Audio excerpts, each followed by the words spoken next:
Is everybody ready? All right. Welcome to the July meeting of the St. Mary's County Board of Library Trustees. All right, we're good. So welcome to the July meeting of the St. Mary's County Board of Library Trustees.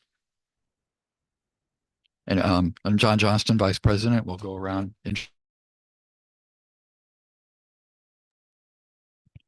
Judith Gwen, Treasurer.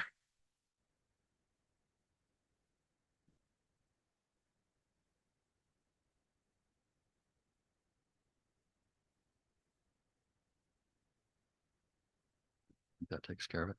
John Walters. Dorothy Waters. All right. So we do have a quorum, and the first item is approval of the agenda. Are there any changes?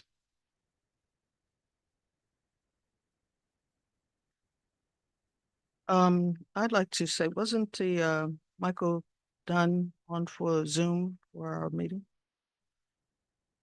for last month?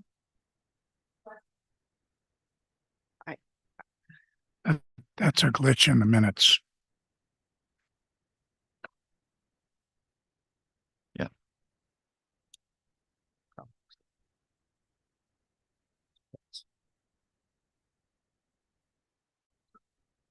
I so move.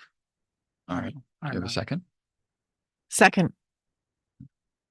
Okay. All those in favor? Aye. Aye. All right. Agenda approved. And Okay, for the June minutes. So I know that the agenda is.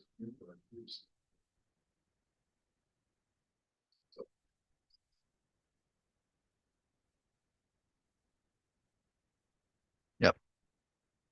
And for our businesses.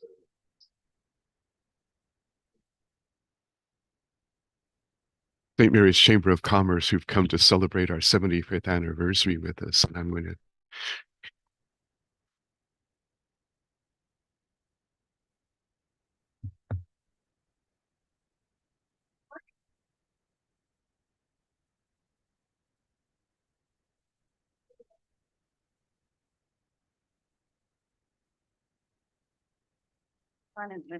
Oh, there. Looking good. There we go. Sure, thank you. No, I'm not. Well, good morning. Thank you for giving us some time in your meeting this morning. We wanted to recognize 75 years of the St. Mary's County Library servicing all of our community, all the wonderful things that you do and provide for our community, for our readership. And as you have evolved over the years and become more and more offered more services to our community, such as your wireless and your fees and your books, and oh my gosh, you're doing so many wonderful things. So thank you. Anybody like to say a few words? Amy. Amy's on our board. Come on up. So I'll just introduce who's here. Erin Birch is on our board. Amy Dickens also on our board. Jennifer Misner is with the town of Leonardtown. Kabir Bain Shepherd is our administrator. Ann Lewis is one of our extraordinary ambassadors. And I'm Christine Bergmark, the CEO of the Chamber. Would you like to say anything? Well, just thank you so much for this recognition. The Chamber is one of our great partners, and we're just so proud and pleased that Amy is there giving kind of direct service from the library. I'm looking forward to the next business after hours, which is at Corinthian Yacht Club on July 23rd. So members of public listening, come on out. And the Chamber has so many great events. We're just so delighted that to celebrate 75 years, and we're looking forward to another 75 years for both of our organizations. Yeah.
Thank you again. Thank you.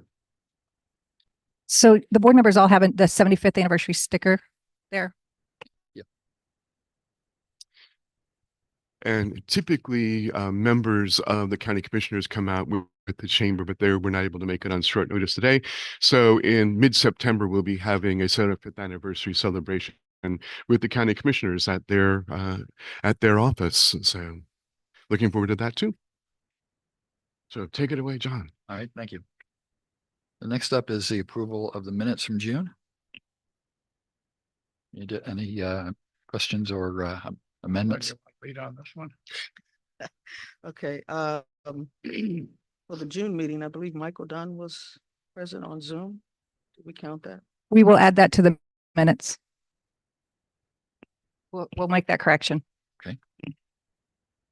Everybody's he seconded a motion. Yeah, he seconded a motion, so we know he Yeah. was there.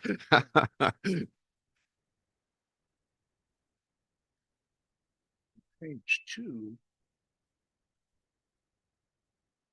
No, I'm sorry, on page 2, Roman 2, number 4, that's 2A. Wait a minute, let me back up. Page 2, Roman 8, Director's Report. Little Roman 2, item 4. You have a misspelling, I think, Hoople. Yeah, because it's spelled correctly the second time, but the first time, yeah. Okay. Yeah, that's right after number 4. We are dropping, it says Hoople, so it should be Hoopla. Hoopla. Yeah, so And I'm sure that's an now, autocorrect mistake. Number 6, Park, all students will or we will, Yeah, I think it should be well, will. I think a little bit. And then on 20, I had a question. What is sensory play?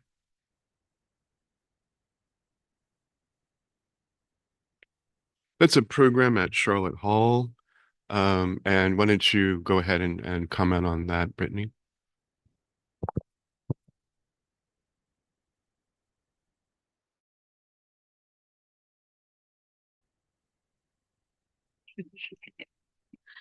So Sensory Play is a children's program, and children that need like lower lights and a less stimulating environment can come, and our staff have set up different sensory stations. So we have some sensory chairs that they can sit in, some sensory like shredded, we'll do like some shredded paper. They can feel around in the paper. And I believe another activity that they are doing that day was making like homemade Play-Doh as a sensory friendly thing. So this is part of early childhood literacy. You're teaching them all kinds of different skills, including tactile ones. Is there, excuse me, is there another organization guiding us in the appropriateness of what we're doing? We Sponsor. have early education professionals on staff. I don't think we need another organization there. Children's librarians are trained to do this. Staff member that is hosting this program before she came to the library. She was a occupational therapist, so she's well trained in what to do. On the next page, let's see, where am I? Section B, halfway down, Roman 5, 2A. I think you want the past tense of move.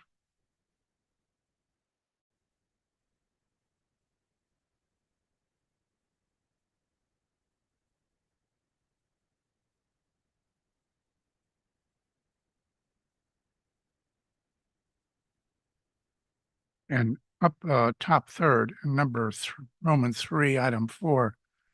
I'm not questioning the spelling or the grammar in this one. We will be involved in the selection of the architect. Isn't that the commissioners and the county's problem? It's their building. No, we are very much involved with the selection process. And as the architecture plans move forward, we consult at every step. The library is very much involved with that. But They will actually- ultimately, as a commissioners, approve the selection, but we get to interview the candidates. So we are involved with that. Their people don't interview them at all. Oh, yeah, sure they do. We sit in there with the county folks in this process. Okay. Just confused by the wording of it there. That's all I have. I do have a question on page 3. Section B51. Is that supposed to be personal or personnel? Personal services increase. Good one. Should be personnel. It should be personnel. Well, No, that's what no. it's for, but I believe what we call it is personal services. We call it personal services. It's actually the budget, I believe, is labeled that way at the top. It's the very first line on the budget. It's called Yeah, it's personal just called services. personal services. So that's yeah. It is for library personnel, but the term we use is personal services, including insurance, for example.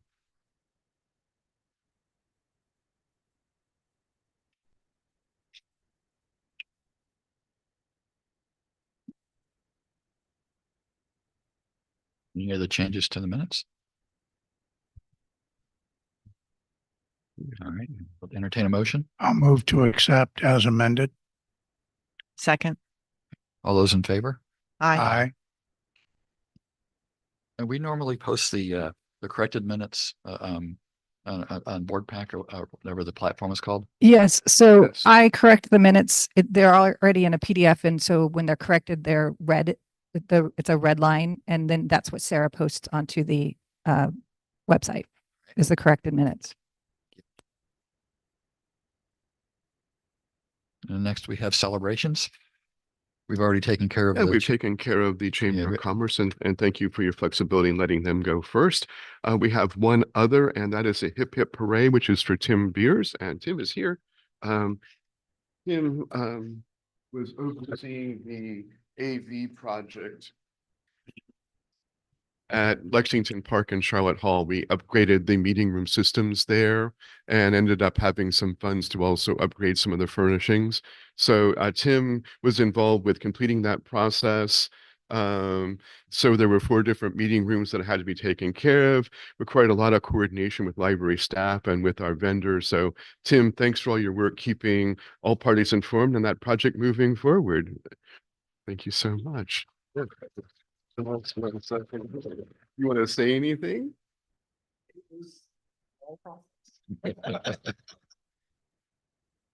Luckily, I was at both branches, so I knew what to do. And I said, luckily, I was at both branches most of the time, so I was able to keep ahead of that and take a little bit of stress off the managers. Well, thank you so much again. We really appreciate it. Good job.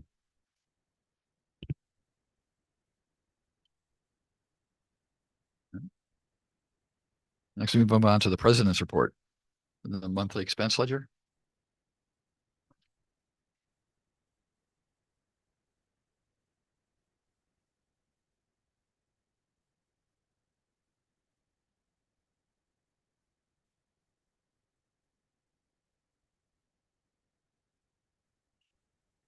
Also note for your request, there's a breakdown of other credit card expenses.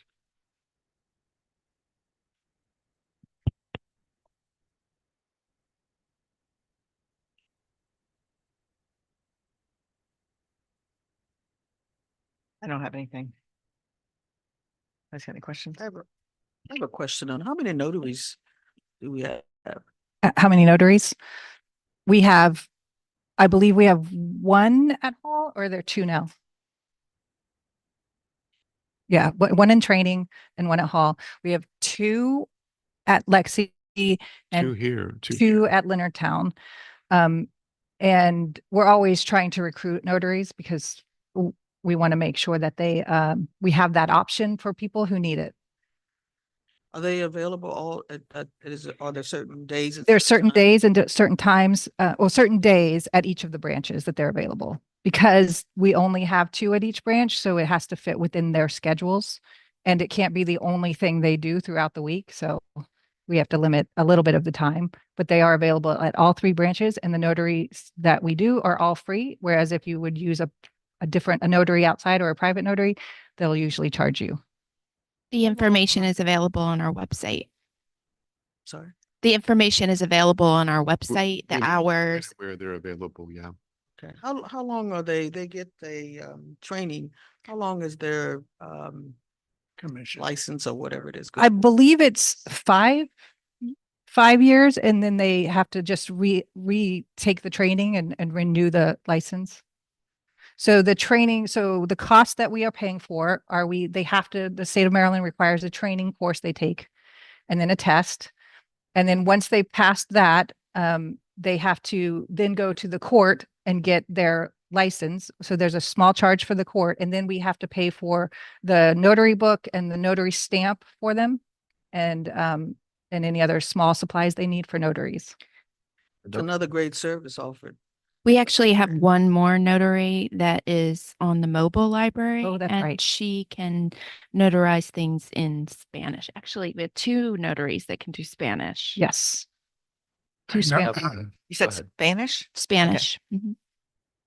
My question was, how many institutions are directing people in the community to come to the libraries for notary services? Well, I don't know the answer to that, but banks will do notaries. Usually though, you have to have an account at a bank. And then again, like I said, like law firms and legal and sometimes real estate services will do them, but they'll charge you. So I'm not sure that they're going to direct people to a free service. Yeah. Yeah, there is a maximum cost. Supposedly it's $4, but they often will charge. So yeah. I noticed on the library website, I was looking up notaries, and if I read the website right, there are certain things that they cannot do. Is that correct? That is correct, yeah. And one of which is notarize a will? Yeah, there's certain things that have to be done legally. And we would not want to be involved with notarizing something that could later be easily challenged or would have to go through probate. So I recommend that would be going to an attorney. Yes, they also do not notarize. Ours do not notarize any real estate papers. That I can understand, but a will, you're only affirming that you saw the maker and that the maker signed it. It's still a liability we choose not to take on.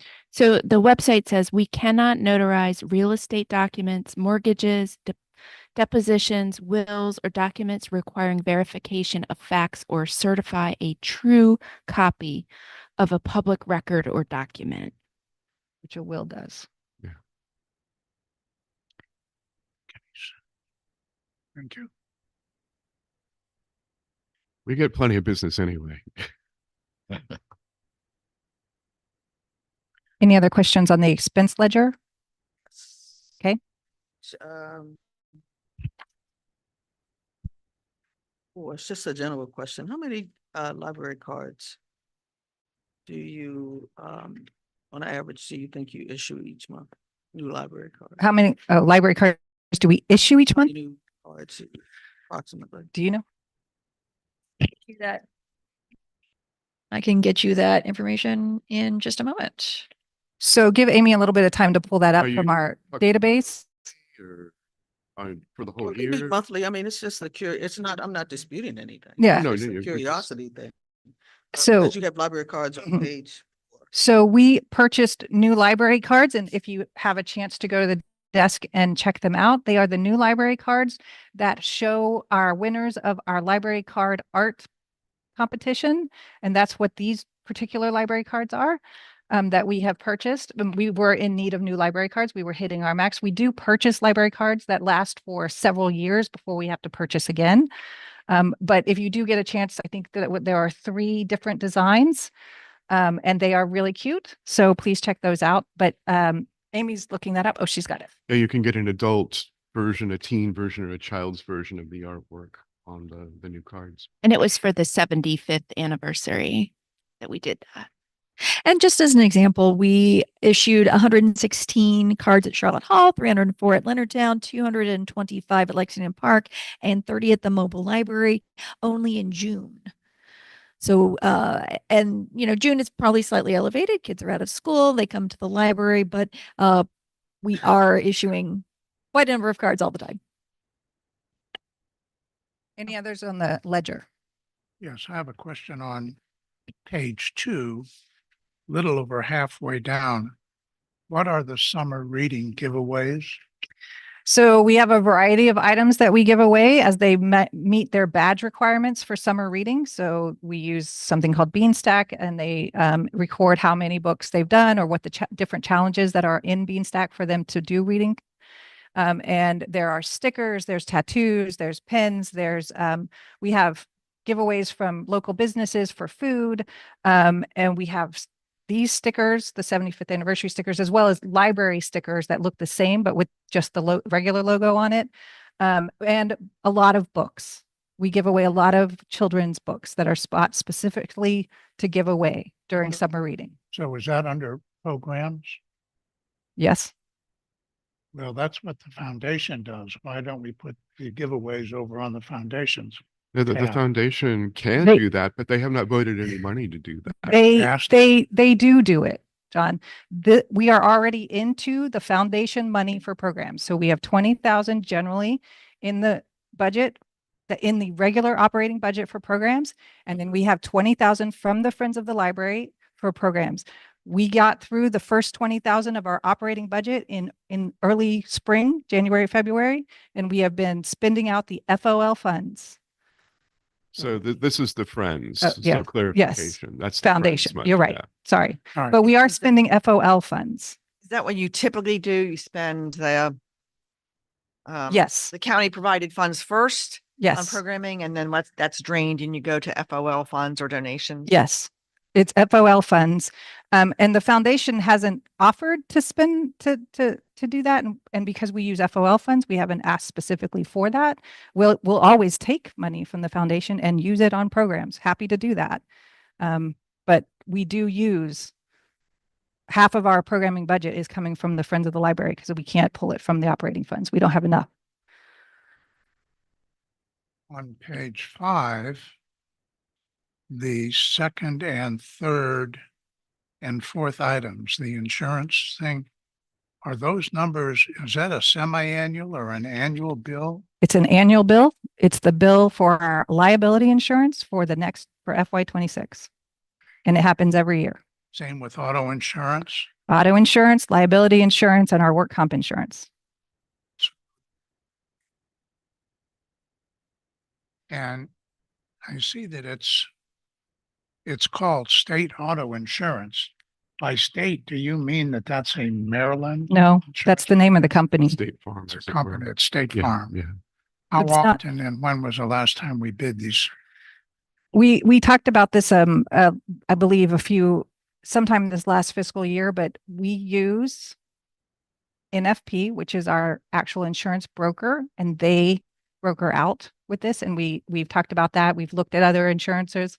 We've looked at other insurance brokers, and right now they are still our best option. Well, let me rephrase the question then.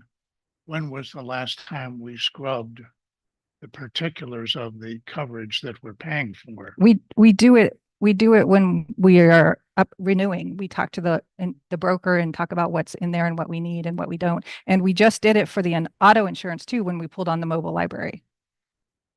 And you've looked at changing brokers, getting the best deal with a broker?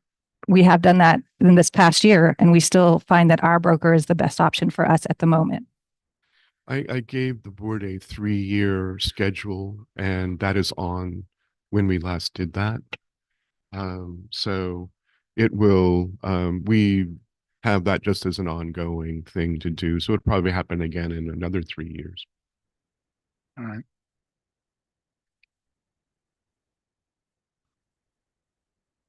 What is Digital Content Palace?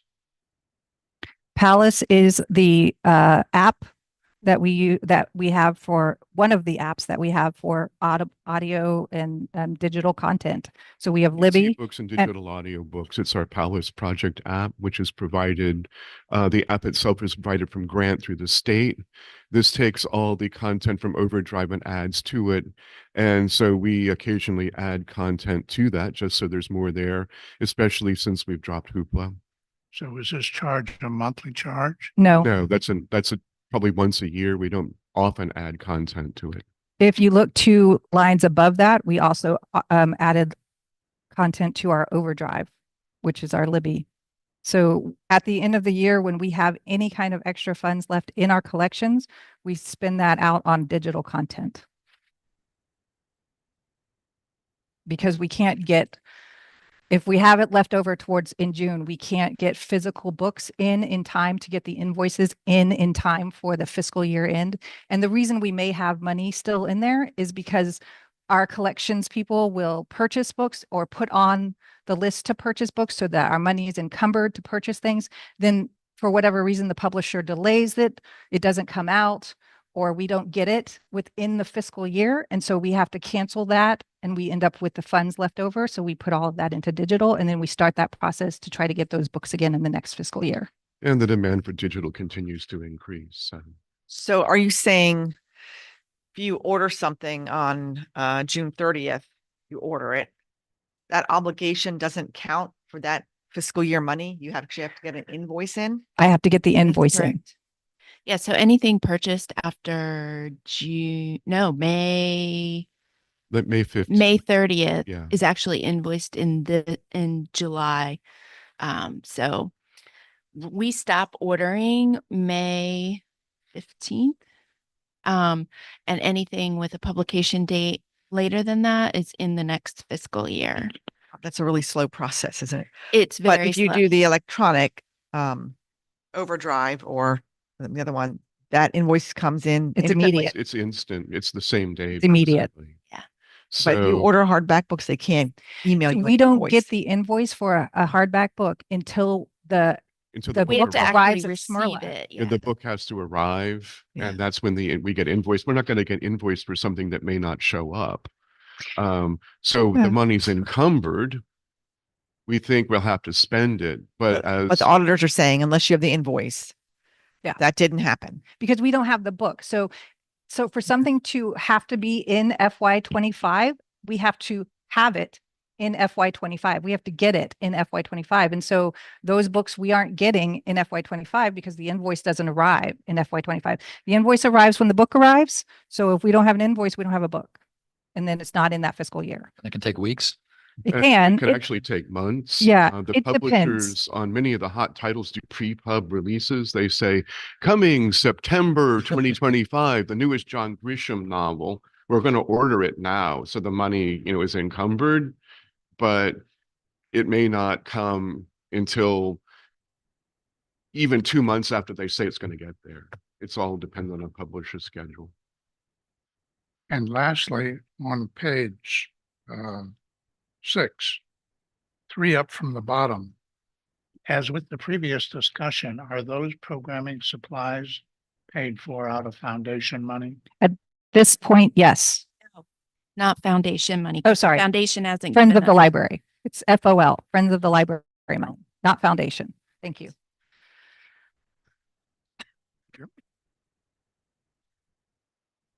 We need Deb, to actually approve the expense ledger, or was this for information?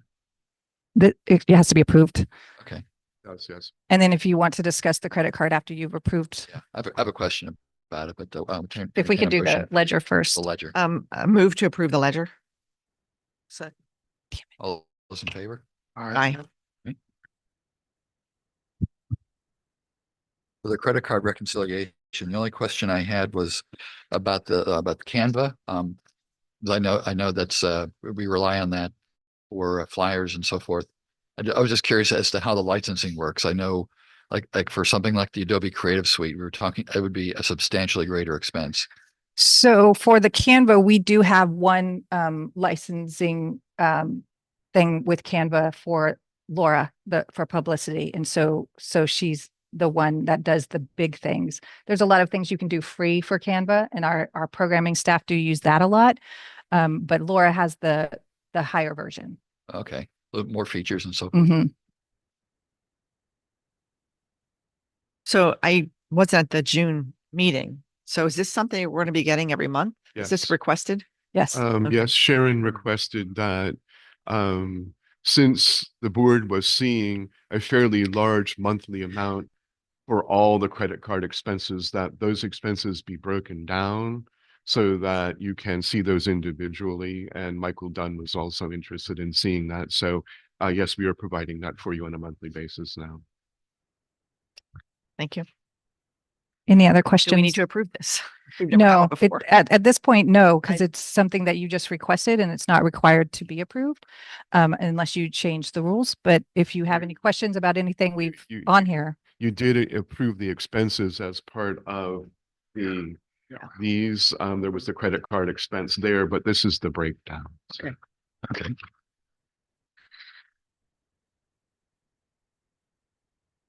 Yeah, appreciate that information. And next is a treasurer's report, Judith. Okay. This is gonna be short and sweet.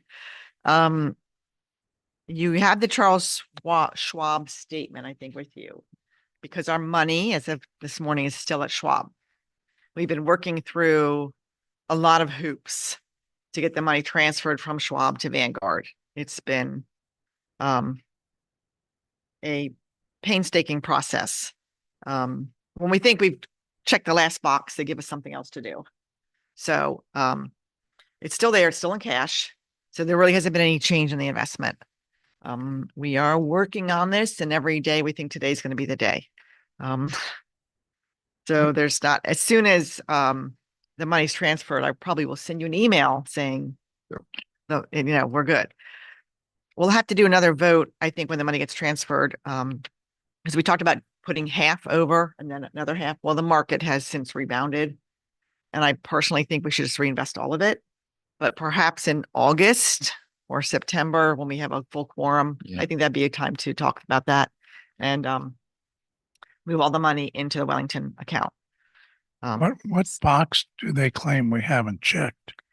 Well, right now we sent the Vanguard sent the transfer to Schwab on Monday, and they rejected it, saying my name is on the account. My name is on the account. We actually went online this morning. My name's on the Saying your account. name was not on the account, but her name is on the account. There's So- three names. Yeah, yeah. Michael's, Belinda's, and mine literally on the account. Now, so I don't know. We're trying to get them on the phone, Schwab, to say, what exactly are you looking for? What do you need?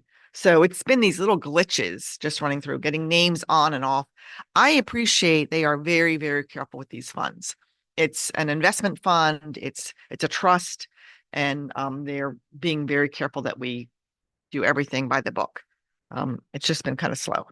So Let's hope they don't want more than your name to make the transfer out. yeah. Well, her name when the original transfer was done was in fact not on the Schwab account. So we've added it. So we're hoping that Schwab will say, okay, we just didn't look carefully enough. Now we're ready. Go ahead and try another transfer. And so we'll just have to see, but it has to come from Vanguard. It cannot be done from Schwab. So we are, Always a pull. It's Yeah. never. Yeah, Right, it's so it's we a are- poll. yeah, And yeah. so we just didn't think through that my name wasn't on the Schwab account because we're trying to close it. And then they're like, no, we don't, your name has to be on both accounts, Judith. So we went through that process. Anyway, we'll get believe me, there. when we get there, We'll get there. we'll get a celebratory notice that we're there. So that's what I have on that. For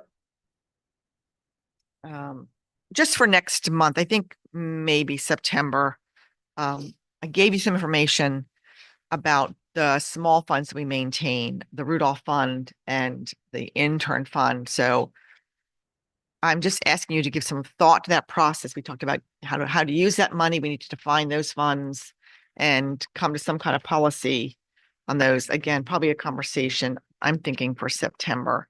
But if you have ideas, one fund is marked for for supplies and equipment kind of, and then we have the intern fund, which is a little bit looser. So I will be bringing that up again. And that's all I have for today. Hopefully the decision would be, well before we actually recruit interns for 2026. Yeah, I hope so. Yeah. I hope so. Yeah. I appreciate Yeah. your work with Okay. Schwab. Oh, the transfer can't take that long. Oh, yeah. Can I circle back to Canva one last time? Sure. Laura messaged me and said that actually the Canva that we use is free. It's because of it's for a nonprofit. We get it free as a nonprofit. I think students use it too.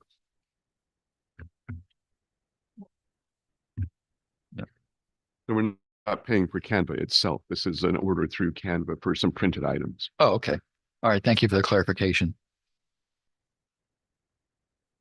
For the Smirler report, I'm going to check my phone for a second because there was an event coming up. We had no meeting in July. Our next meeting will be in August. But I have a deadline of next week to sign up for the annual conference, a virtual conference at the end of this month. And that'll be, my attendance would be, there's like a trustee day as part of that. Your patience for a minute, I can actually dig out the name of the event.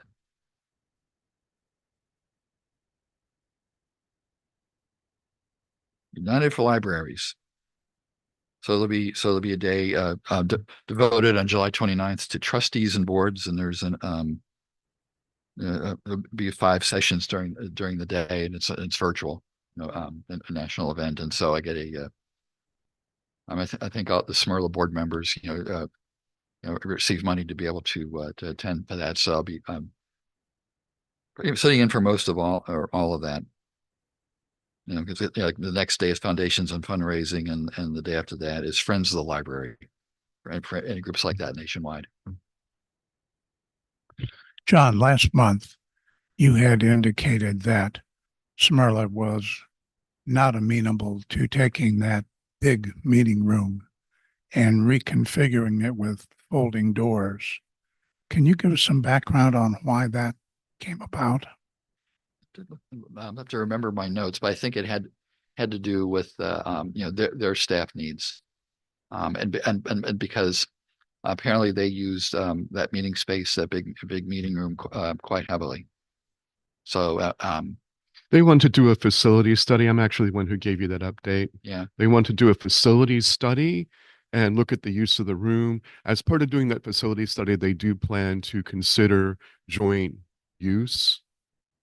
But for right now, we're moving forward without that being in our plans. Well, just as an observation, that seminar that actually the 4 of us attended in that room, and the table was set up about like this, and behind us were rows and rows of tables with laptops. yeah. But I thought they'll never use all of these things. Well, they have a number.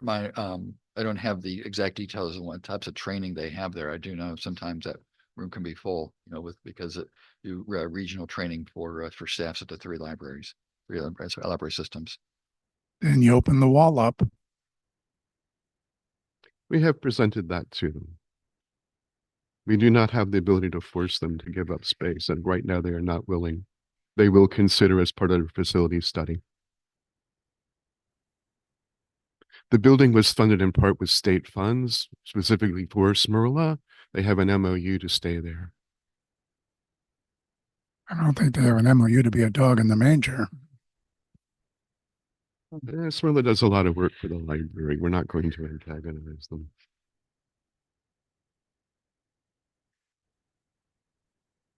And that's all I have for the Smirla report. And I believe the next is the director's report. Moving into the director's report, the first item of business is going to be the fiscal year 25 budget. That fiscal year now closed. However, we do not have all the invoices in yet, so these are not going to be final figures. I'm going to let Belinda, however, handle all your questions and concerns about this. So anything in green means that I believe that I have all of the bills and invoices for that particular line item. So salaries, the final period ending salary is in here. However, the way the fiscal year falls, we paid our first salary for fiscal year 26 on July 4th, July 3rd, but the entire pay period was worked in June. So it appears in fiscal year 26 because that's when we pay it. But the accountants will most likely send that entire pay period back because it was entirely for fiscal year 25. So I'm expecting about $134,000 more to come out of the salaries, which, as you see, we still have that money in there. So that's what I'm expecting. That will take time until the accountants can finish the Q4 reconciliation. So that's the salaries. Pretty much health insurance is done. Oh, sorry, but so you mean this number is expected to go up? Yes, More so expenses will occur. One payroll's worth. Yes. Bring the balance down. one Right. payroll. Yeah, I understand the balance will go down. Is that enough to cover it? 208? Yes, the payroll was about $134,000 approximately.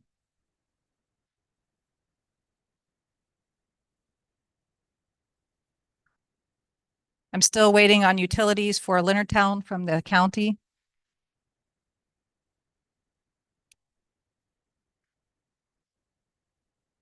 We have finished all of our FOL and donation spending. So that is complete. So any specific questions you have, please let me know. I should say that we had over the years built up some amounts in the Friends of the Library account that is a restricted, it's not part of our fund balance. And we did spend a lot of those down this year. The aim was to spend all of it, but I think there was still about $9,000 remaining at the end of the year. On page 1, the very last item, health clinic admin, $10,000. That's a flat fee.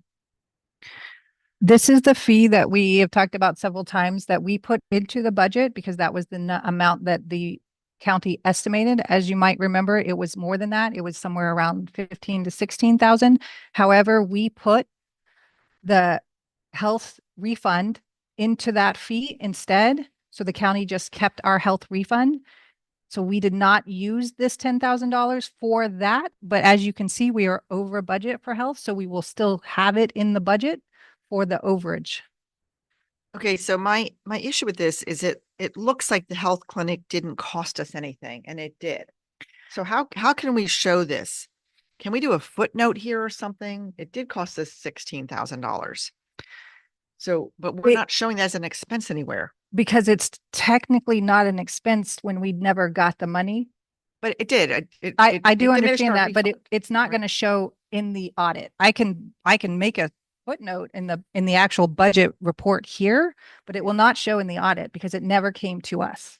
The bill never came to us. The money never came to us. Right. Yeah, I think we should note this for historical reasons. For example, for next year, say we don't get that refund, right? The refund varies, right? Mhm. Yes, it does. Then it's gonna cost us. Yes. The and refund we- was enough that at least some of next year's expenses will be covered by it. Right. So, but we have no trouble at all with putting in, Some- let's call it a footnote for now, just saying the expenses were this, the health refund was that. And that will make it clear historically what that expense was. Where the money Yeah, came from. yeah. Yeah, because again, some year they might hit us on the nose and we don't have any refund at all. Yeah, I'm happy to put a note Yeah, when yeah. I finish the I budget think for itself. historical understanding year to year, what's happening here. Thank you. Has the county done any analysis about the popularity of this program, the participation rate, anything that would let them and through them, us, know if we're getting any kind of value for this?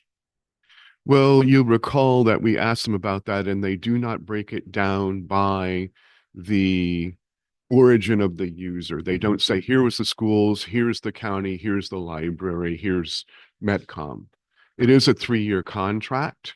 So yes, they are looking at the use of it and will determine at the end of the 3 years if it's something they're willing to pursue.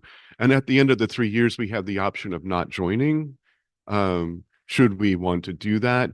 The thing that we need to consider for it is not just the use, but they will analyze this. It is expected to keep ongoing healthcare costs down. So we'll know at the end of 3 years exactly where we are with that, and they'll let us know well ahead of time. Here's kind of where we are. But yes, they are looking at that. And to be clear, they did not raise our cost of health insurance for the next fiscal year. It stayed the same. Okay, but help me unravel something here. From what you just said, if we don't participate in the clinic, how does that affect our healthcare costs? They will go up. It will go up, yeah. They will take us out. They will analyze it and determine how much the percentages are and probably increase ours more than theirs. Well, I mean, we don't really know that. There's a lot of suppositions here, as I said before, even on savings. And I understand what their intent was to increase people's usage, healthcare, preventive care, reduce our costs. But I mean, we had this conversation before. They can't prove us. We would have raised you this much, but we didn't. We only kept you flat, or we only raised you. They're never going to give us those numbers. So we don't really know. There's a lot of supposition here that it's going to benefit us financially. The way I had So, understood it would be, like if someone goes to the clinic instead of going to their primary care, and I'm just using two numbers as an example, like what might it cost the library system, let's say $100 for that visit, and then the employee would pay a certain copay, whereas the cost to us might be something like using that hypothetical, maybe 150 for the library system, if the employee goes to their primary care. I don't know if that numbers are accurate, but that's the scenario I had in mind. And I'm sure they're going to be looking at that. And as the contract approaches renewal, we'll have the county come and do a presentation to you. And they can give you more of those figures and what their suppositions are. With the even with the HIPAA guidelines and so forth, I think it'd be interesting in continued, like anecdotal feedback. Well, I'll give anecdotal feedback. I use it and it's great. Yeah. Are there any other budget questions for this report? Would you think you'll have final numbers by our next meeting? I will get close to final numbers, but not fully final numbers, because I will need the audit for the final numbers. But I'm hoping that most of the bills should be in, that are missing by the end of July. The only ones that might be still outstanding are the accountants, because they are actually ongoing working on it. But I do know, like, a couple of these lines I have closed since just this week, since I printed this report, but I do have to wait for the county on the Leonardtown utilities. They are often delayed, and that includes the library, the fuel budget too. I wait for that. So I would like to be able to come back to you with where we're going to redo all the adjustments in August, but I can't promise that, but it's certainly going to be my goal. And remember, the numbers aren't official to get the profit loss statement that Belinda works on with the accountants. And that will certainly be done by September, but we'll shoot for August. What with the $1,000 we're spent on legal services? When We have, go ahead, Belinda, I'm sorry. Whenever we have personnel issues or any kind of issue that we want to make sure that we move forward in the correct manner, we have to talk to our lawyer.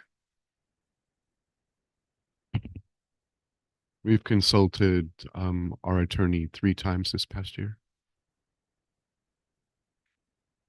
It's usually on something very technical related to a personnel issue.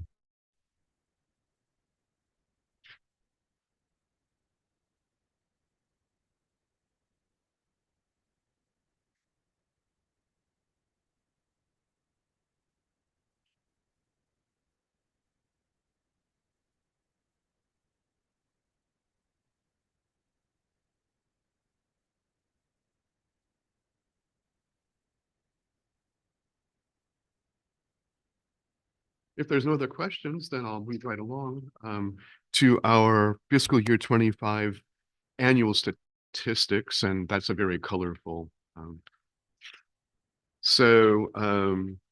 I did report to you these two you individually in a director's self-assessment, what those figures are, because you asked me about it, but we'll go ahead and review for the public here.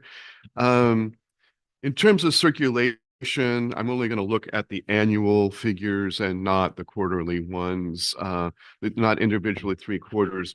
For circulation, it was down 2%. As I reported to you in that report, our circulation of DVDs was down 16.6%.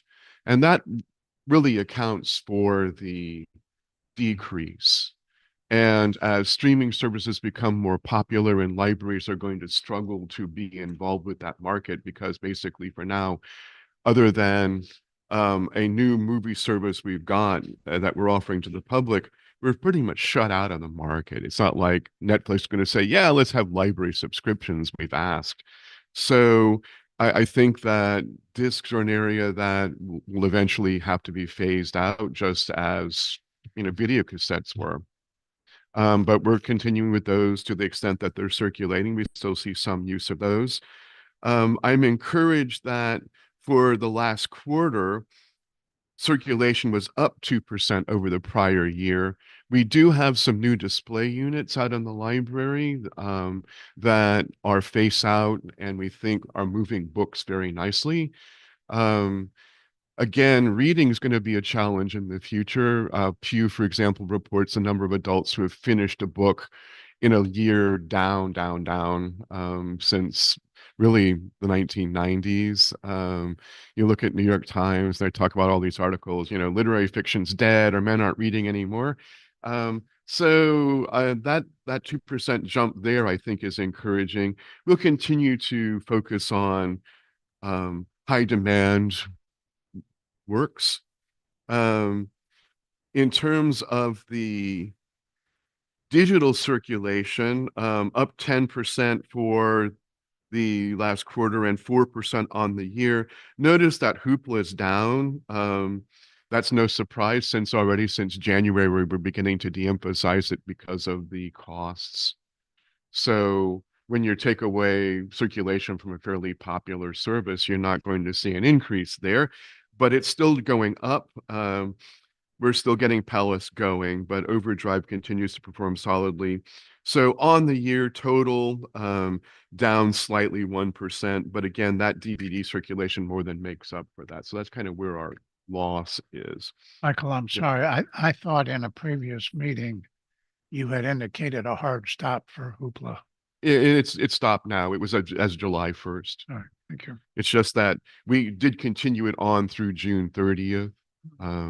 So that is no longer a service we're offering. And I'm surprised I've only received one comment about it. I thought come July, when it's not there, people were going to, I guess they've just said, oh, well, fine, I'll try Overdrive. Is it on like the web page, or where they go normally to log in or something, that we no longer have Hoopla? Everybody who was using it got an email notification. We were really upfront about indicating the why, not only because of the cost, but also because of ongoing content issues. There was a message in the app itself. Other than that, it was a very successful fiscal year. You see that we had 15% more events, but we also had 15% more attendance. Our meeting room use up 5%. Largely, that's the study rooms. It seems like we really can't have enough of those. Those are really high demand. Those individual or, you know, small group study rooms. And as part of looking at Charlotte Hall, we're certainly looking for how to get some going there. The only space they have there right now is that small cubicle that is used for the health, but it's also usable when someone's not using it for talking for health purposes, just as a regular study room. So we know that we can't have enough of those, but so that is up. Our mobile library outreach. Now, some of that is because the prior year, it wasn't available the whole year, but it really is growing. And you see even just last quarter, the number of events they're doing and the sort of people they're reaching is just astronomically growing. We're really pleased with how well the mobile service is coming along. Visitors up 6% on the year, and computer use, we're not surprised to see decline, and in-branch Wi-Fi use, we're not surprised to see decline over on page 2. As more and more people have this, they're not going to have access to Wi-Fi as much. So while we'll continue to offer the service, I'm not surprised to see especially the Wi-Fi in-house go down. Where we are seeing a lot of growth in terms of Wi-Fi is our portable Wi-Fi devices, our hotspots. Once again, those we can't seem to get enough of. We've renewed them over the year. So social media followers up a little bit. So really, I'm very pleased with the progress that we're making. We're continuing to attract people and are growing in terms of most of our use. And, you know, some things like that DVD use switching over to streaming, we not have any control over, but we'll continue to do our best to be in that space. Any questions about the statistics for the year?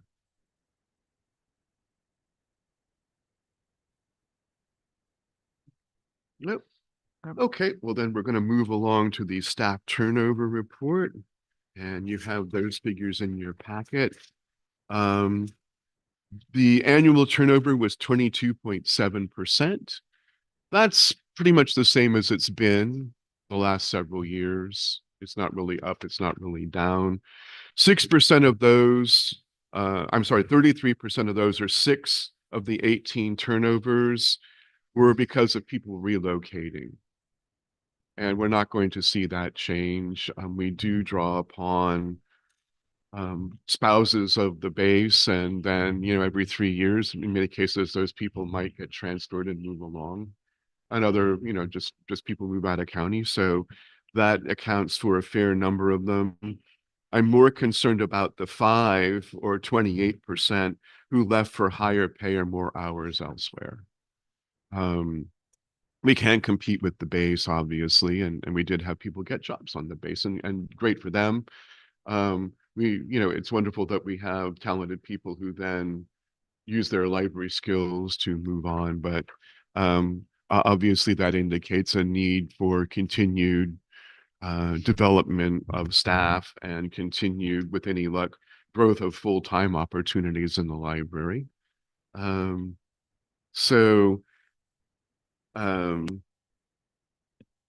would say that we're holding steady there. There's a few things that we'll never be able to control, like those relocations, but by and large, about the same as previous years. Any questions about this one? Is it just coincidence that it was so many in March? Okay. Yes, and also that is when there was some base changes. Like that's when a lot of those requests for retirements or forced outages within the military and the DoD were occurring and came up. And so there a lot of relocations did occur at that point, or choices to move on because of the uncertainty on the base, we think. There were some other issues in there too. And I mean, just other, I mean, normal things happen, of course, all the time, but that was a lot of it. We think that occurred right in March. And obviously these don't include transfers within the system. No, because we don't count, those aren't terminations. No, those are people we keep. Yep. Sometimes it seems like we need a baseball scorecard because one person will leave and that might be a higher level position. So a lot of internals will apply for it. So that one changes and then that one changes and then we've got to hire somebody else. So yeah. Right. Every year the board does ask for a staff demographics report. I've provided that for you. Thank you for our branch managers for filling in the data. And I'd like to look at the second page of that. There's some blue highlighting. and we can get kind of a total picture of the library. But you see, I have broken it down by administration, by full-time, by part-time. You can see demographics at just about all the different levels of library employment if you're interested. But just as an overall picture on that blue, these are 2024 county estimates, the most recent I could find for what county demographics are. So 116,000 and a half folks. Library had 71 employees at the time this is done. It is a snapshot. I mean, we can't kind of track throughout the whole year. So at the end of last fiscal year, this is that snapshot. We had one position that was open, so one fewer employee. It's not like we have a decrease in number of employees. So county has 49.7% are women. The library has 77.46%. We are a female dominated profession. Slightly more men than women in the county, I assume because of the base at 50.3%, but in the library it's 21%. We do have employees who identify as non-binary. Of our employees, the county has 71.4% who are white. The library has 70.42%. African American is 16.1% in the county and 19.72% in the library. Hispanic is 6.3% and 5.63% in the county. But if we had one more employee, that would be all that difference there. Asian, 3% versus 2.82%, and other 3.2%, 1.41%. Generally speaking, what the board has asked is that the library at least reflect the county demographics, and I think you can see that we do, or slightly more. And then that when we hire, we do consider, in addition to who's the best candidate, trying to reflect the diversity of the county. So as I say, if you want to look in detail at all the different levels of the library, I happily review that with you, but I'll leave that to see if you have any questions. One thing I will note is that the percentage of full-time employees, we've got 42 full-time employees and 28 part-time reflected in this. That is a higher percentage of full-time employees than I got here 10 years ago. Very proud that we've been able to grow that number of full-time employees. Obviously, because they become benefit eligible, it can increase library costs. But we do find, as much as we value our part-time employees, that full-time employment leads to greater stability, greater likelihood of a career, greater likelihood of high performance. So we are very pleased that we've been able to increase that number. I have a question on page 1. For the Lexington Park numbers, are those numbers correct? Yeah. Well, the reason why I'm asking, so Lexington Park, you have 25 employees, but your full-time and part-time, that's only 24. My number's not adding up there then for some reason. Yeah, that's all, We'll and that's investigate in that. under men and under white. So they're not adding up to the, and I didn't know if I was missing. No, you're probably right. I probably am missing one number there. But the overall numbers 25, 19, 6, 1, 15, 8, 1, those are correct. Amy put those in.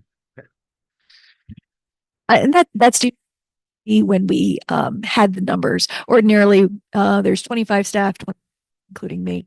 And at the time that we did the numbers, we had a vacancy. So we couldn't distinguish people in the positions from, say, like part-time and full-time positions. The full-time and part-time positions remain, but if there's one empty, then the employee demographics don't apply to that position.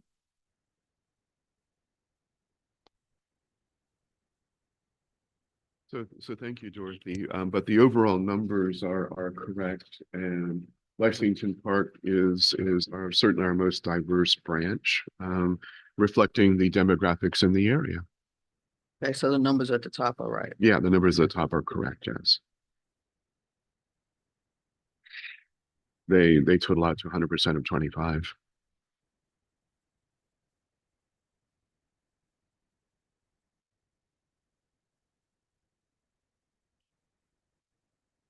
Okay, well, we'll move along then to the tactical plan. You'll recall when we did a strategic plan last year, you said, maybe please also have a tactical plan of things to do this particular year.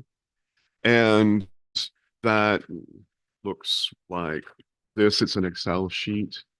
I will point out two things that did not get done and the rest did. The first one was explore every door direct mail or other marketing avenues to promote specific library services to all residents in selected zip codes as funding allows.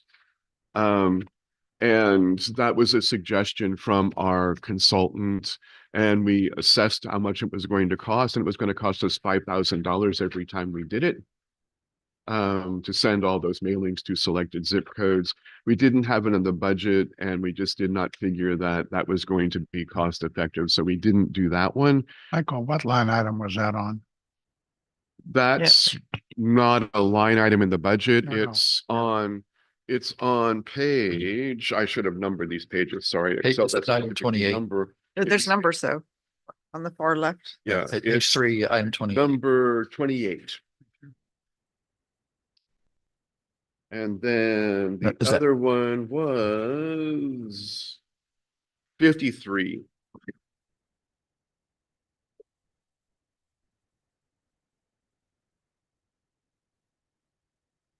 Said use consumer segmentation data to design and provide events that appeal to specific segments of the population. And we do some of that, but our primary goal is to attract as many people as we can from our various programs. And as you saw, our programming attendance is up. So we do target children, teens, and adults with age-specific programs all the time, but we didn't look at marketing segment and say, okay, let's target this particular adult demographic. Instead, we put out the programs we think are going to be in highest demand and try to get as many people to come to them as we can. All the other things are often ongoing, but yes, we did something in all of those. And rather than review every single one of these, I will ask if you have specific questions about them. We do later on have a tactical plan for the upcoming year for you to approve. In 55, is DEI the same as EDI? Yes, it is.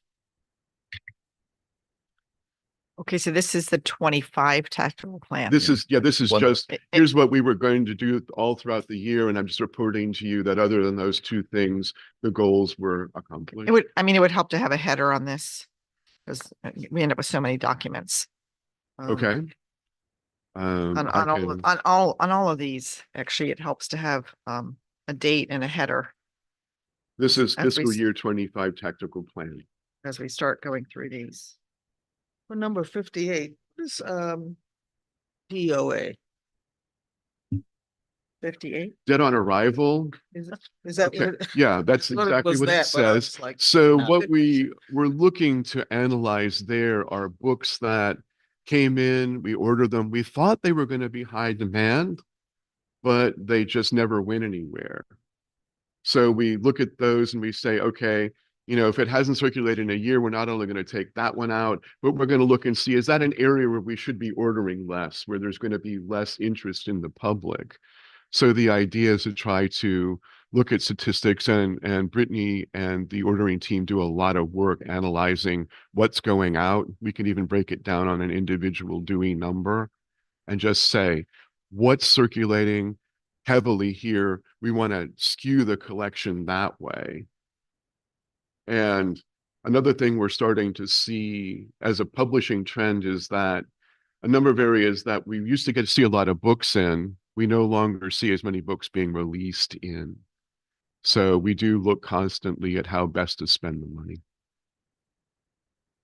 With the direct mail item that proved too expensive, I guess that was the cost of paper and postage combined. And Yeah. because my own personal experience, it seems like most of the items that come in that way seem to be where people are they're trying to encourage you to spend money. Yeah. Like even if it's like the community college, or if it's like an arts program at St. Mary's College, it's usually, yes, sometimes those are fee-based events. Yeah, yeah. And in fact, most of the ones for the college you would be paying for. Nothing wrong with that. It's great that they're getting those wonderful services out there, but we just didn't think that at that cost it was going to generate enough interest on new users to warrant the expense.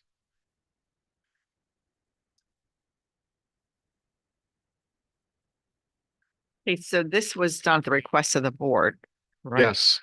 So are So- we, and I'm not asking for decision to take the board, are we doing this again for 26? Yes, Or you're gonna, in fact, automatically? you're gonna see that to approve coming up in a couple minutes here. Well, we're on to what's happening at your library, and we've provided you with a list of a number of things that are going on. However, rather than go through all of them, and the public do get to see this, I'm going to turn it over to Amy Ford. Sharon's not here today, and that's unfortunate because in March, she submitted to the library team just some reflections on possible changes in light of a new administration and possible economic austerity and in Maryland or in the base. And in response to that, we have been doing a number of programs that we think are responsive to the sorts of concerns that Sharon had. And so Amy's been working on quite a few at Lexington Park, and I'll let her review those. Yes, so we have kind of increased our efforts towards sustainability.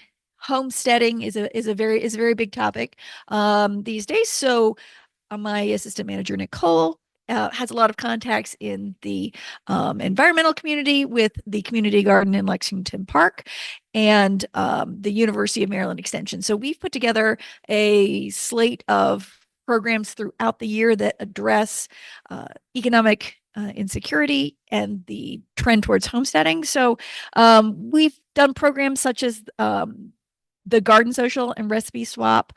We've talked with our residents about winter sewing, about gardening 101, shopping and cooking on a budget, planting a pizza garden, right? So having kids understand how food is grown and then becomes what we eat. We've done some found object art, keeping our art budget low, plant swap for our World on the Move exhibit that has arrived. We've combined those two topics. So we have 3 sessions on seeds and plants that are for spices, how those are grown, how you can save them, and where those spices have come from throughout the world. We're working with the county on a rain barrel workshop. We're gonna have a couple canning workshops coming up, seed saving, energy efficiency, and then as we go through the winter, we'll talk again about winter sowing. Our seed library is open several seasons of the year, and that has been an extremely popular service as well. So we're trying to be responsive to not only the economic needs, but the topic interests that are growing in our community. And these programs have been extremely popular. The garden orientation program itself had more than 100. And so, we're seeing 60 something people regularly for a gardening or efficiency program. So go ahead. Do you get any help on these? Let's use the energy program. Do you have, for example, SMECO do the presentation or provide anything? We do. And so a lot of these programs are in partnership with University of Maryland Extension. If energy, we are bringing in our partners at SMECO. We have, let's see, I'm looking at some of the other ones that we've put together. The University of Maryland Extension also has, for example, canning classes. So we're bringing in a speaker to help us with those. Thank you. Of course. So, and in addition with economic insecurity, of course, we have Lunch at the Library, which is a partnership with the St. Mary's County Public Schools Food Services Division. They've been extremely popular this year. We have integrated a lot more activities with the lunch. And so we are seeing more than 50 people regularly and that lunch is 5 days a week. So we are seeing a lot of people take advantage of that program. It is the only lunch program offered by the schools that is in person this summer. And how many people are those been using Makerspace equipment? A lot of them.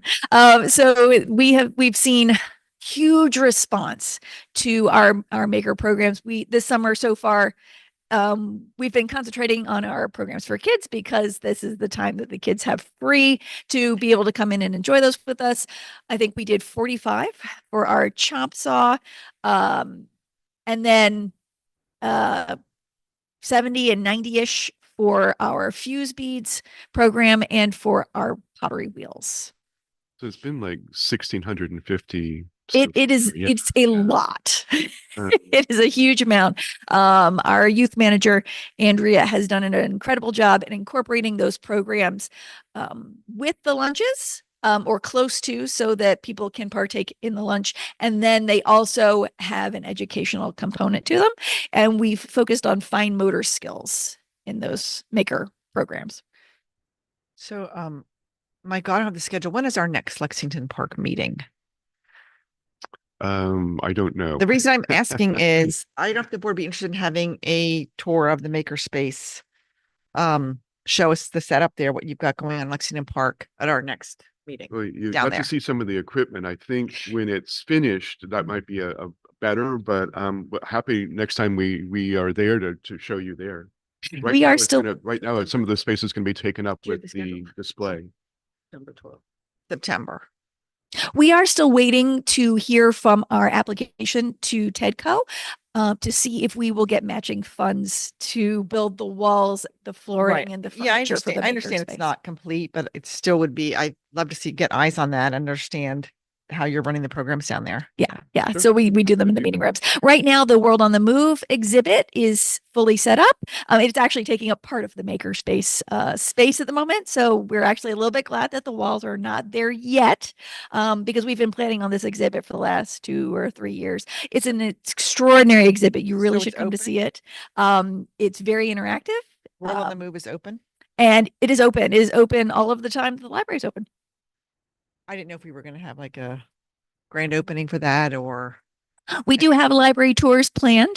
The exhibit, excuse me, arrived a couple of weeks earlier than we anticipated. So the official tours are not until the end of July, but we have ongoing programs. Supposed to be here, but it got here 2 weeks early. Yeah, so let's yeah. set it up.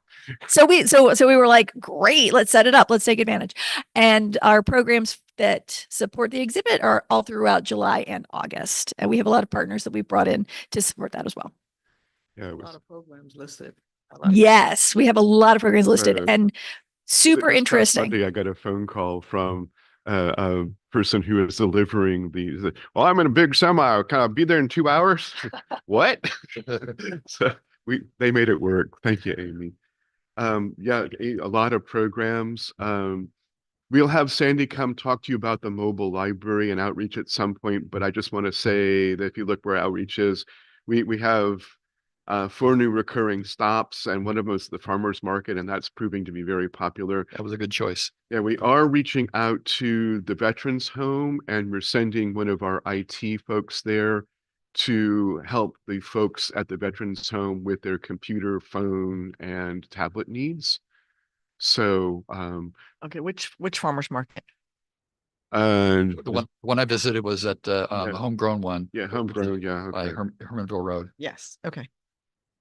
Thank you. for So asking we're that. I was very- wondering too. We're very happy to be doing more programming back to the veterans home. We were doing quite a bit before the pandemic, but now we're starting to reach out to them again and see some impact there. So, as I say, I don't want to go through all of these because it would take forever, but if you got specific questions, and Amy, thank you for all that you and the Lexington Park staff are doing. We'll talk about World on the Move more in a minute. Question, do we have any sense that the Amish Mennonite community are using the library to any great extent? Well, they used to more when the Amish farmers market was at Charlotte Hall. And I still wish it were there. We used to get complaints about the parking lot being full on Saturdays, but yes, they're still there. Oh, yes, they come in very frequently. I would say multiple times a day throughout the week, asking for tech help or using our printer, and checking out books. So yes, they are still in the library frequently. And what we call inspirational fiction is more popular at Charlotte Hall than it might be some of our other locations. And believe it or not, there is a subgenre of Amish fiction. They like to criticize it because they don't get it right in the fiction. Yeah, that's right. Yeah. Yeah. I've had some conversations with an Amish lady. She's like, yeah, if you look at the cover, they've got buttons on there and we don't wear buttons, so They need to write their own books then. yeah. Well, Yeah. so any other questions about what's happening at your library? If not, just a really quick update on the Charlotte Hall renovation. I've talked to Gary and Ben, who are the leads from the county, earlier this week on Monday, and they were releasing the RFP. So that's not a thing the library does, but we will be involved with the selection of the architect, and we attend the meetings where they present, and we attend construction meetings when that ultimately happens. We will also, because there's quite a few architects who do library work in Maryland, release that information through our various networks and try to make sure we're getting a lot of responses. I think for $300,000 for the first year to cover all those expenses, I think we'll see quite a number of high-powered architects involved with submitting a bid. So as that happens, I'll keep you posted. Michael, I wasn't on the board when we built this facility. Mhm. So who was from the county was on site on a regular basis during the construction, and we expect to have that again. In fact, Gary, who did a lot of the work then, will be the project lead again. And we have a different overall director, but the director of the division doesn't usually come here. It's almost always they have a project lead. It's going to be Gary Whipple. Mm-hmm. So he will be here on a regular basis. And Ben Clark is going to be his kind of second, and he'll have a lot of the direct work as well, and will be the kind of contact from the architect who's ultimately chosen. And there'll be regular meetings where the architect, will come in and say, here's what we've got. Ultimately, they'll present it to the county commissioners and we'll have them present it to you. All right. And during the construction, I guess we'll get regular updates. Yeah. When construction happens, for Leonardtown, we had a meeting every week with the construction firm and some of the subs. And then our architect, Grimm & Parker, sent a representative with that, and of course, county representatives. And Mary Ann and Mary Lee, who was branch manager here then, and I went to those just to kind of have some sense what's going on. I do have some action items for you. But excuse me, First, before we break, we could take a 5-minute break. Okay. Take a break. move on. Okay, good. All right. The first is our annual staff day. It's December 5th. That's a Friday. And we would like to close all 3 and the mobile library as well branches that day so that all staff can come. You are invited to come to that event. It will be from, call it 9 in the morning till about 3 in the afternoon. And then last year, a couple of you did come on out for that, meet some of our staff, and we have some educational activities, and then we just have a lot of team building. So if I could get you to please vote to close the library that day, I'd appreciate it. So moved. All those in favor? Aye. Okay, I'm going to let Belinda and Mary Ann talk about our recruitment privacy policy, which we have because of our Paylocity vendor. Yes. So Paylocity requires us to have a recruitment privacy policy, and the one that I drafted is pretty standard. I basically went out, looked at other organizations' recruitment privacy policy and adapted it to the library. So they didn't give you one, Yeah. Paylocity. Okay. Okay, so do you want comments? Sure. Okay, on the second page, the second line down, where it says we ensure. So I do not care to use that word. We ensure that any third parties we work with will handle your data on the table. We can't ensure what other parties are going to do. Okay. I think we need to really back off that. We do say it in the second bullet above that, third party service providers have their own policy.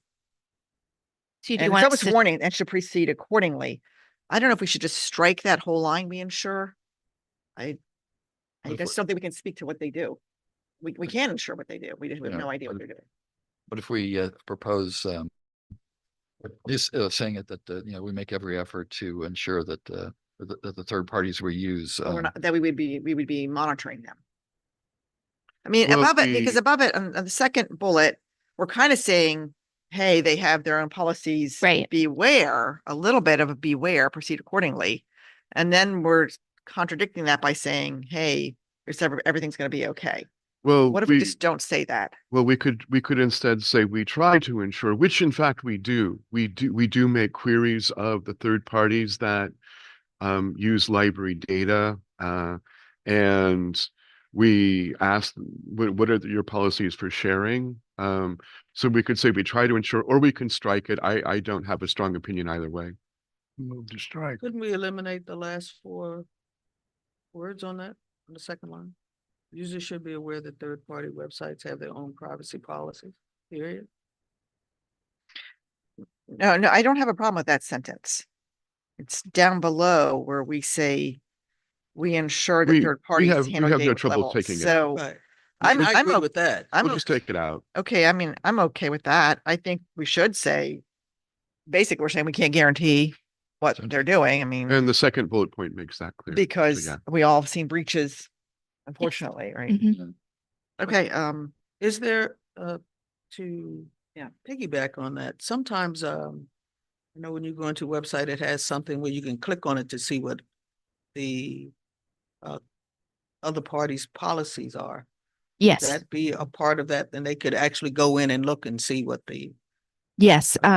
Sarah has a whole website on all of the different privacy policies for all of our party vendors.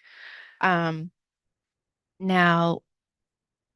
within Paylocity, you can click on their privacy policy and some of the third parties that they use, but we can add the third parties that we know of to our website. Yeah, so just to be clear, this is just for recruitment in Paylocity. And where that goes is to Indeed. That's it, other than when it comes back in our background check. So we have really, as far as we know, there's only 2 Right. vendors, and it's Indeed. Third party Vendors. It's Indeed and our background checker. So this is specific only to recruitment within Paylocity. So once we hire somebody and it's pulled into our system, then all of our other privacy policies fall for personnel issues. So this is only for like applicants who are just submitting their information to Indeed or to Paylocity through Indeed. well, then in that case, can we name Paylocity and Indeed and say, here's their link to their privacy policies? Yeah, we can put that in there. And then, and you actually would give them the link so they can go read it. And then easy enough to change if you ever change vendors. Mhm. That would be easy enough to change, right? Sure. We will hope we'll not Hopefully no do time that, but Yeah. The other third party is Checker, which is who we use for our background checks. And this policy is required by Paylocity. So Paylocity is actually the one who's going to post it within our recruitment section. It's not really, I mean, it is for us, but it's Paylocity's request for our recruitment. But So we you can have probably have the link then. Sarah add Paylocity, Indeed, and Checker as our vendors to our privacy policy page. Paylocity link at the bottom of the second page. So what is Indeed's role here? What's the difference between Paylocity and Indeed that we're using them for? Paylocity is the HR and the payroll database, but they don't advertise jobs. So, and most of them don't, neither did Paychex. Right. So when we create the application within Paylocity, which allows us to track people and then move them through our system and into payroll if we hire them, the actual advertising of a job is sent to a third party, which for us has always just been Indeed. There are other options, but that's the one that we use. Got it. Got it. Thank you. That's the one that's free through Paylocity. You can pay to have multiple other job boards. Okay, sure. So my other comment would be similar, but the very last paragraph, data security. I'd like to make that conditional also. We implement appropriate technical and organizational measures to protect your personal data. I would suggest putting something to reasonably protect, or we have reasonable measures. We've taken reasonable measures. Again, we can't guarantee we're protecting their data. I just want to protect us here. Protect us as an organization, saying we're not giving you 100% guarantee. We're taking reasonable measures, unless you have some other suggestion.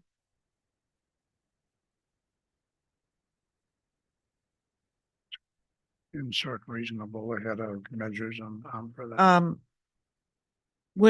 Or That would make after appropriate You could do appropriate and and reasonable. reasonable.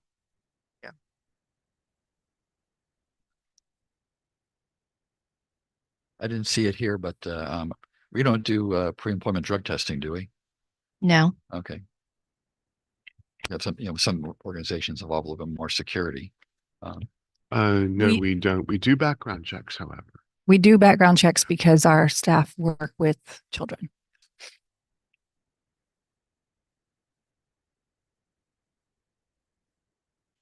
That's all I have. Drug testing's become a bit of a muddle now that marijuana is legal. So we'll Level. strike that sentence about we ensure. We'll add and reasonable after appropriate, and we'll add the Indeed and Checker privacy policy links to the bottom. Sounds good. So with those changes, could we please have this policy approved? All right, entertain a motion to approve this with the changes that have been proposed. So moved. Second. All right, any discussion? All those in favor? Aye. Thank you. I have presented a fiscal year 26 tactical plan, and it says tactical plan fiscal year 2026 at the top of it.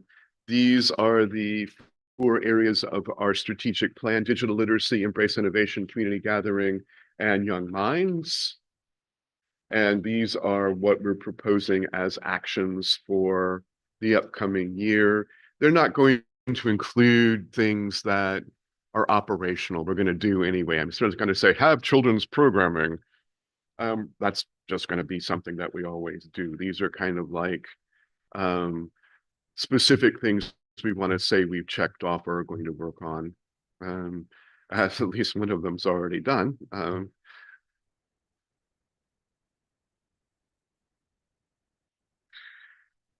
Under embrace innovation. Number 2.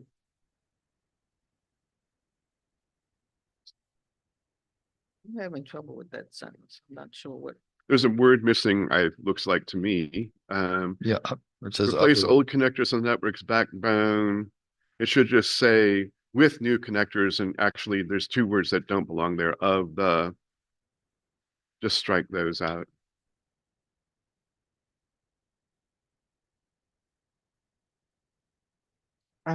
Are you asking for approval of this? Yes, I would like to defer another month. I think this is a very important document. And I'd like to give everybody a chance to look at it. no problem. I happily put it off. Thank you. And we'll just bring it back next month. Thank you. And Unless you guys object to me saying that. probably a few things will be checked off by then, but hey, so much the better. No So- trouble, no trouble delaying this, especially since we've only got 4 of the 7 here today, Yes. and everybody should have a chance to look at it. Thank you for that suggestion. Thank you. I have given you, and if you wish to put this off another month as well, that is also fine, just some proposed director goals. Mhm. And I do think that these are all things that will stay. My suggestion is that if you wish to add to it, I will happily hear your suggestions next month. But we will certainly be doing a customer satisfaction survey in the fall, and then next year it'll be staff, and the year after that'll be customers again. Obviously, the Charlotte Hall renovation project is going to be extremely important this fiscal year. In terms of the budget, we will be doing another budget advocacy round, and I'm concerned that this upcoming year, fiscal 27, is going to be even worse than fiscal year 26. And we will be looking at national, state, and local developments. Every day it seems like there's economic news that may impact the amount of funding we're going to get. So we'll be looking very carefully at those and plan as appropriate. Is that what's driving your concern going forward? I'm sorry? Is that what's driving your concern going forward? Yeah,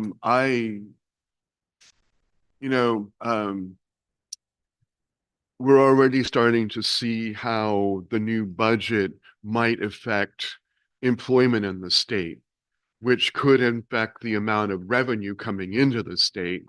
And so they promised us a certain amount this year, but who knows what next year is going to look like. So I think as we're going through this year, we really need to look ahead and start to think about what fiscal year 27 is going to look like. That's laudable, but it seems to me there's a lot of components in that. Does the state have any kind of crystal ball stargazers that you can turn to for how they're seeing things shake out? So we don't have to do it kind of at this level. We do get emails from state development. I'm just not on a list. And so it's also usually just in the news.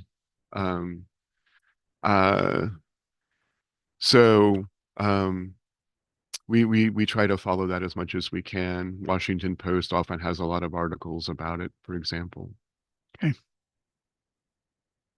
So if you want to put this off till next month, I'm fine with that. I just think that those Yeah. goals will stay. Or, yeah, we usually have a closed meeting.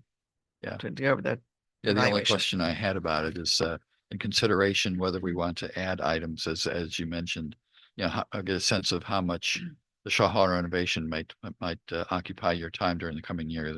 So obviously it's a substantial project. Yes, it is. So the other thing I have for you is not really going to require any action for now. It's future action, and that is the preparation for the director's annual assessment. In your packet, we did include the form that you voted on last year to use, including the goals for this past year. And so I have submitted separately to you, and it will not be public record or in your packet, my response to those goals. It's private because it does concern employee performance. So next month we will set aside a closed session, an executive session. And my understanding from what you voted on last year is that during that time you will meet to discuss the director's assessment, and one person, perhaps last year it was Michael Dunn, will compile your thoughts and then present that to me as my performance assessment for the year. So that's kind of the process that you voted on last year. So with any luck, that's still going to be good. Yeah, I So mean, that's what it's I mean, like. we memorialize that right in the performance evaluation form. Yeah. So right there, it's Yeah. already, it's established. You just triggered something that I didn't mention earlier. Going back to staff turnover, Mhm. personnel issue, but there were, I think, 4 that were terminated for poor performance. 3. 3, okay. Was there any commonality by branch or by supervisor or by underperforming trait? No. Just There was all no over the real place. commonality. They were at actually 3 separate locations. And obviously we can't talk about a lot of personnel issues specifically, but I can say that in one case, in 2 cases, really, it's simply failure to appear at work frequently enough. Okay. Excessive tardiness. In one case, I'll just say failure to achieve goals.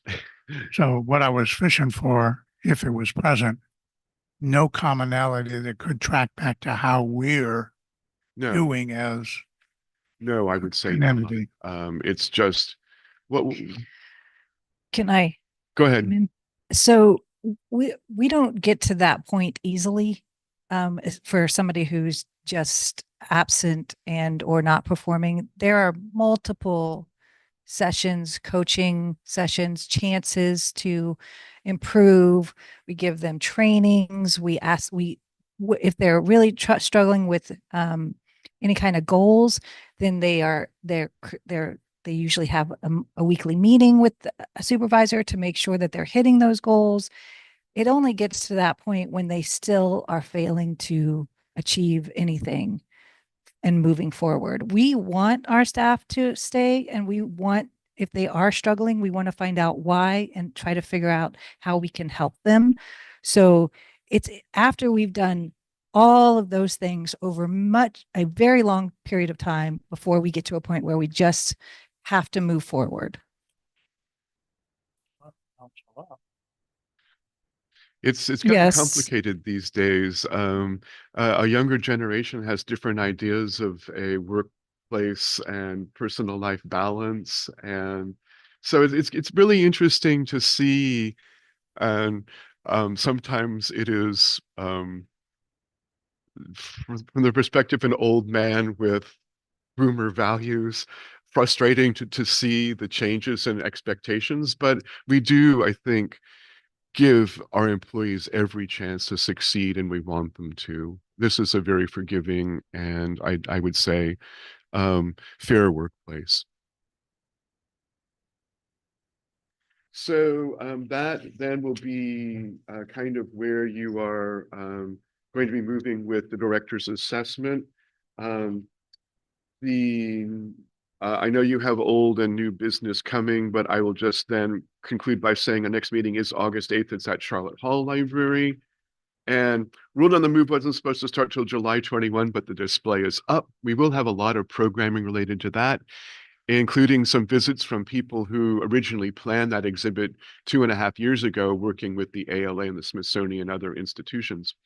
So, and they're coming down for a couple of our programs. So really excited to see that. And it is a true community programming. We're partnering with Historic Sotterley, with the museum division, with Historic St. Mary's City. So it's just going to be a really, I think, wonderful event for us. And so I'll turn it over to you, John, for old and new business. All right. I've no old business of my own at this time. Any of the members to have any old business?